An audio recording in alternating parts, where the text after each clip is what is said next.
On va continuer notre exploration de l'application d'exemple AngularJS. Et avant d'aller dans le code, on va rapidement regarder la structure de l'interface utilisateur. Donc on voit qu'on a ici un menu de navigation à gauche et puis une partie principale au centre. On voit qu'ici on a des options avec déjà des placeholders pour de la fonctionnalité qu'on pourrait adapter. Donc l'exercice qu'il va falloir faire après, c'est de retrouver ces différents éléments dans le code. Et puis on a ici aussi la possibilité d'utiliser ce panel en bas. Donc tout ça, c'est des choses qui sont définies dans les guidelines Material Design de Google. On voit ici qu'on a cette liste de fonctionnalités.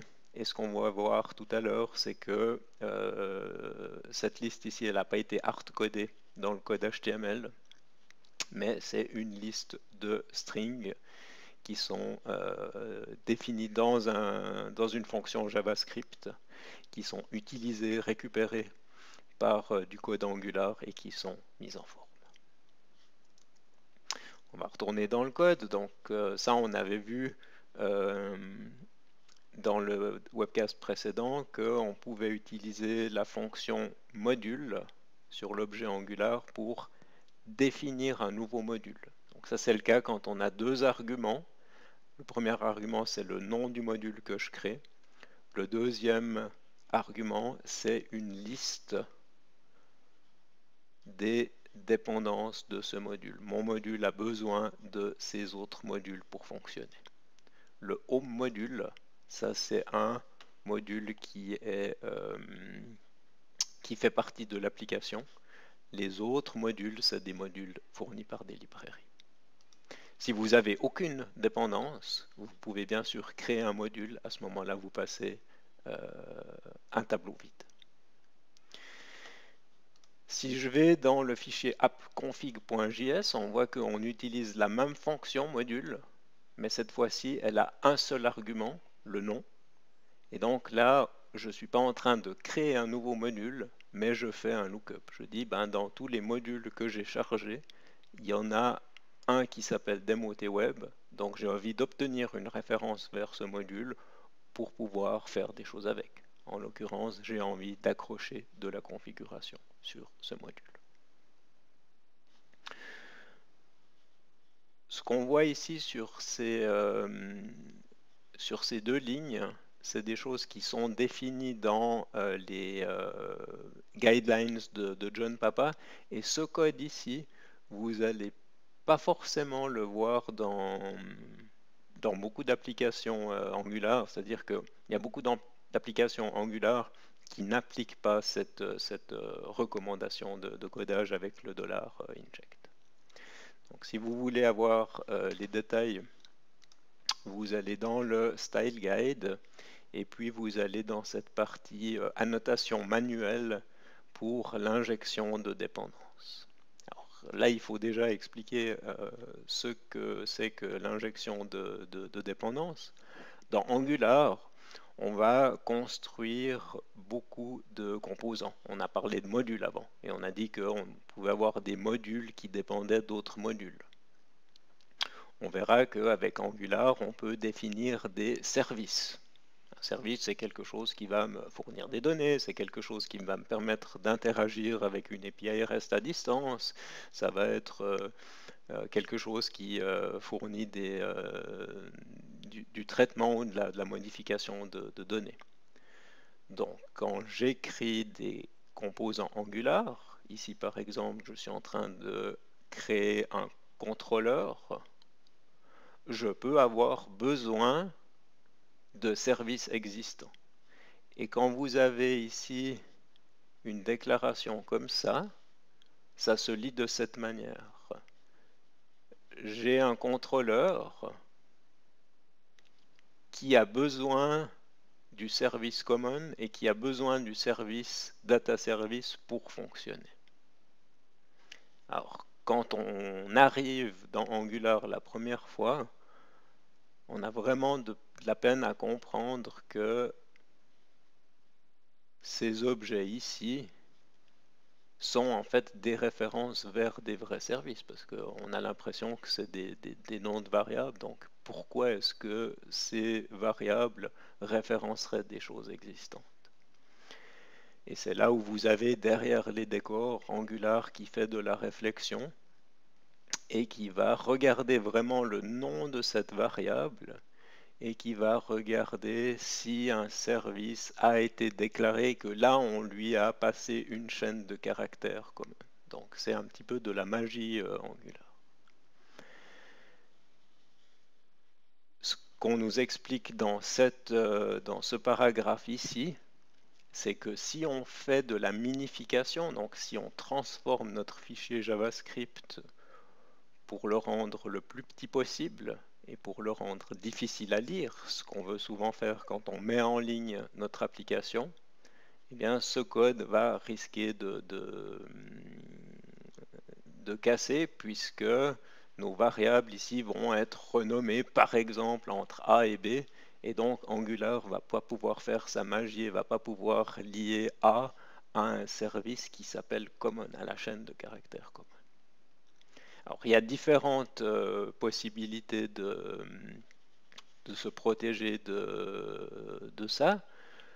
Une façon de faire, c'est d'utiliser une autre syntaxe. Vous voyez ici, donc j'ai de nouveau ma fonction dashboard et j'ai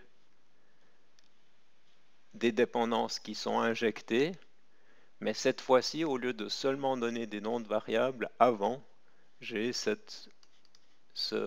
tableau où je passe les noms des services que j'ai créés au préalable. Donc évidemment, pour que ce code fonctionne, il faut que dans une autre partie de l'application, j'ai défini ces services.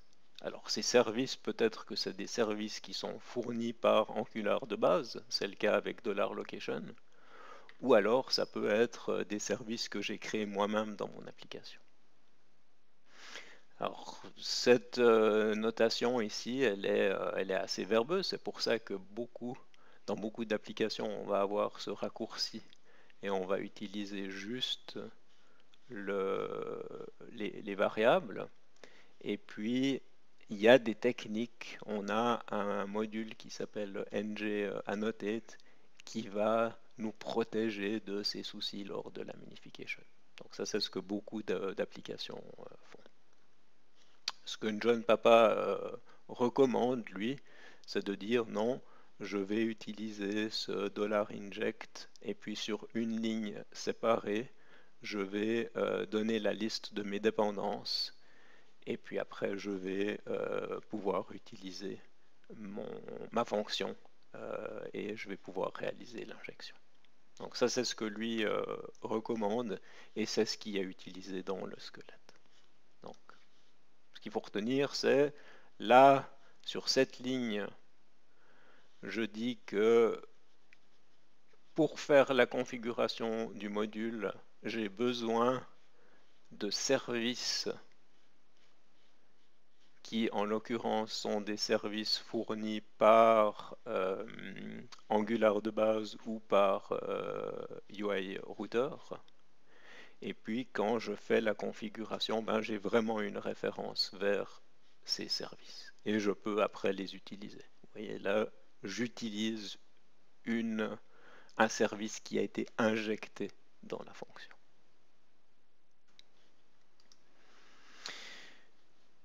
Ce qu'on fait dans la configuration de notre application, on a cet appel important ici, $URL router provider. Ça, c'est un service qui est fourni par UI Router. Et on avait vu dans le premier webcast de la série que UI Router, c'est une librairie supplémentaire qui ne fait pas partie du framework Angular de base, mais c'est ce qui va nous permettre de faire des applications, des interfaces utilisateurs structurées. Vous voyez, dans cette application, j'ai une page principale qui est décomposée dans un menu de navigation et dans une partie centrale. j'ai finalement cet arbre de vue et de sous-vue et de sous-sous-vue. Alors, pour pouvoir faire ça, pour pouvoir structurer des applications de cette manière, la plupart des développeurs utilisent UI Router. Et vous avez après la possibilité de définir vos vues, on verra après dans les exemples, mais vous avez des balises comme UI View qui disent ben, c'est à cet endroit qu'on va insérer une sous-vue de l'application. Et puis avec UI sref, c'est là où on se donne la possibilité de naviguer vers une vue et finalement de remplir cette partie ici. Donc ce que je dis ici, c'est que là j'utilise un service de router provider et puis je lui dis si l'utilisateur n'a pas indiqué quelque chose de particulier dans l'URL, par défaut, on va le rediriger vers dashboard. Donc vous voyez, si j'essaye d'accéder à 4000/, je suis redirigé vers dashboard. Ça, c'est cet élément de configuration qui le fait.